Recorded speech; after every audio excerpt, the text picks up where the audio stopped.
and thank you so much for having me on your show today. I'm going to talk about listing presentations. I am passionate about listing presentations because they changed the way that I did business. They changed my success trajectory in my business. So I want to let anybody watching today know that it is okay to become a better presenter and have a canned listing presentation. I was one of these people that never, ever, ever thought I would use a canned listing presentation because I thought I was just great with people. I could talk to anybody. I could walk into a room, walk up to a person and talk to them. So why would I want a canned listing presentation? Back in 2007, I was introduced to an organization that had thousands of agents that were making millions of dollars per year using canned presentations. So I decided to look into it because at the time, my highest income year was $150,000 in commissioned income. When I decided to adapt to a canned listing presentation and I role played that presentation with 5 different partners, 5 days a week for 2 years, learning how to assess personality styles, learning how to present in front of a driver, an analytical, an expressive. I think that it took the income and the skill level up. So the income went up to $1.5 million. So from $150,000 to $1.5 million. Why? Because I had a canned presentation. So what changed? Well, I think for me, if you develop a really good presentation and you're in front of a customer, the natural ending to a great presentation is asking for a signature.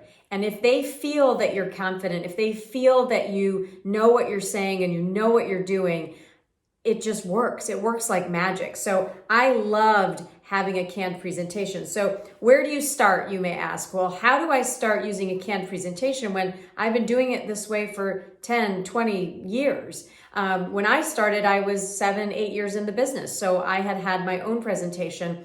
And so I would say to you, if anybody's interested, I'm more than happy to send them mine. But in any coaching organization, there is some sort of canned presentation. So look and research and find one that feels like you, but I think it's hard to read words on a paper and say, gosh, that sounds like me. So I would say watch somebody perform it. I know I've done my presentation now for several, different groups around my area and nationally. So if you watch it and go, wow, that sounds like something I could do, well, that's words on a paper that I have perfected and made my own. So to memorize it, I think that you have to work on it daily. I've written out my presentation probably in 10 years, maybe 500 times. I literally have written out the 3 or 4 pages of presentation to make sure that I get it, to make sure that I internalize it. And the reason it's important to internalize it is that you need to understand, why are you asking these questions? Why are you creating doubt in the mind of the prospect so they know that, gosh, without you, there could be an issue. So they're either with you or without you. And they need to feel walking away from that presentation that there's going to be issues if they don't join you. I always tell agents, imagine that you were being asked to be in a film, right? In a movie, and you were handed a script and your producer said, hey, I'm going to pay you $1.5 million.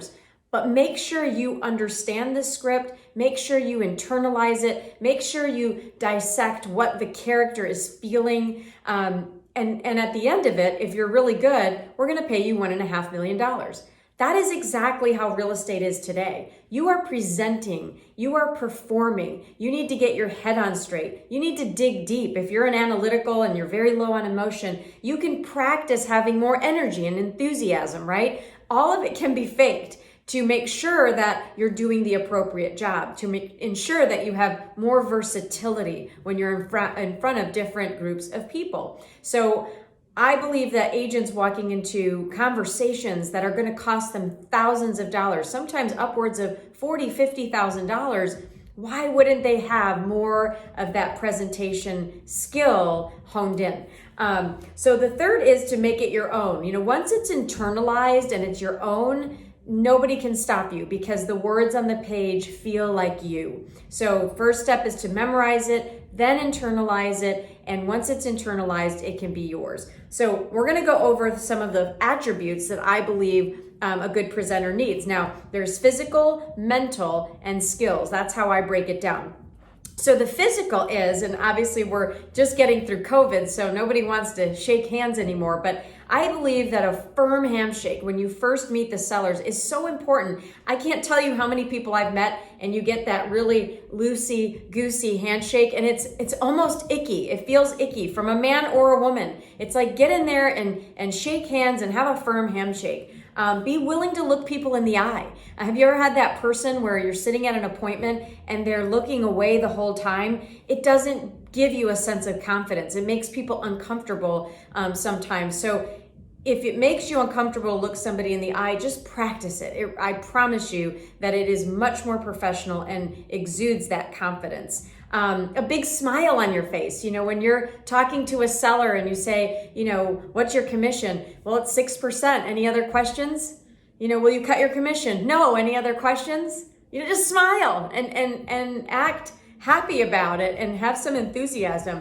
Having a professional appearance. I don't know where you live and where you're watching. I know there are areas of the world where people can sell homes in flip-flops and Hawaiian t-shirts, but you know, look professional, especially if you're new in the business. Buy a suit. You know, women, wear a suit. You know, look confident. There's nothing more commanding of respect when you walk in and you look like a professional. So I have my suit, I call it my uniform, and when I put it on, I kind of, you know, convert my thinking into, here comes, you know, this powerful woman, this amazing real estate agent that's going to take a listing today. So have your power outfit and look sharp.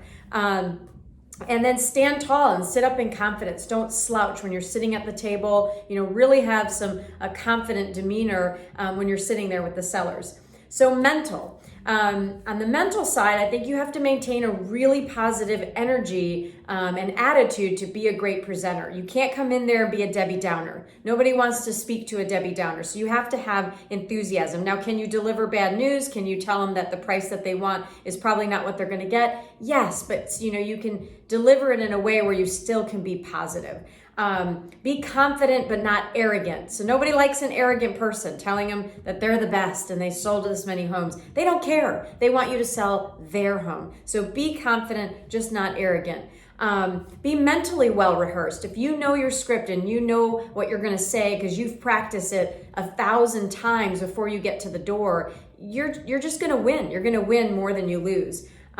Being honest and truthful with people. So being a great presenter means that you can deliver that bad news in an honest and truthful way and not be attached to the outcome.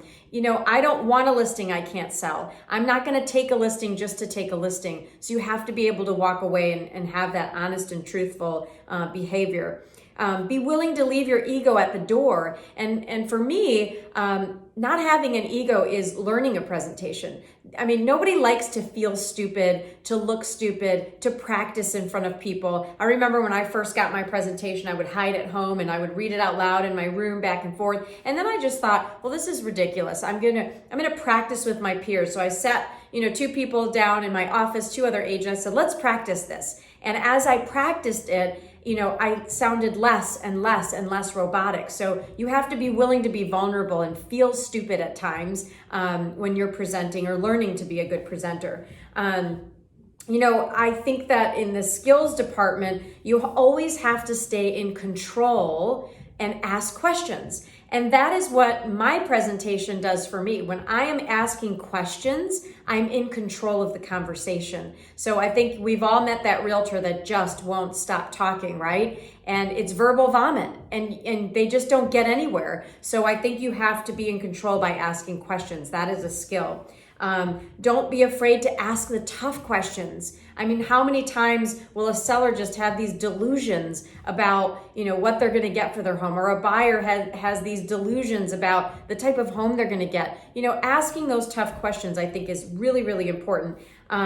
Being fluid and smooth and working out the rough edges. So if you've got a presentation, you've got to present it over and over and over again. Record yourself. That was huge for me. Recording myself, recording my voice. I used to say a lot. I don't know if I'm saying it now, but I used to say it all the time. And I realized that it was because I was thinking about what to say next. So when you record yourself, grab a glass of wine because you're going to need it. There are so many weird things we do when we talk, but if you learn to understand what you're saying and how you're presenting, you can correct those. See, I just said again. Oh, here we go. I gotta stop now. I'm gonna get on an roll. Be committed to the presentation and doing the right thing for the customer. So that is part of my presentation, is always ending with the truth, always telling them what I feel the home should be sold at, whether they like it or not, and then being able to handle their questions confidently. Once you do this over and over and over again, you're going to see that your confidence builds. So if you're a brand new agent, the first thing I would say to do is to go learn a listing presentation, because that's going to get you prospecting more. That's going to get you on the phones calling for sale by owners. The minute you get an appointment with a for sale by owner, an expired listing, or a friend of the family or whoever, then you're going to freak out because you're not going to know what to say. And if you don't have a good presentation, you're not going to feel confident. So if you learn your presentation and it's the first thing you master, you will feel so confident. You'll walk into any room and be able to light it up and get that contract signed. So my name is Tina Caul. Thank you so much for watching. If anybody wants a copy of my presentation, feel free to reach out to us at Caul Group on Instagram, or you can find me anywhere on the web. Brent, thank you so much for inviting me here today, and I can't wait to listen to the next presenter. Thanks again.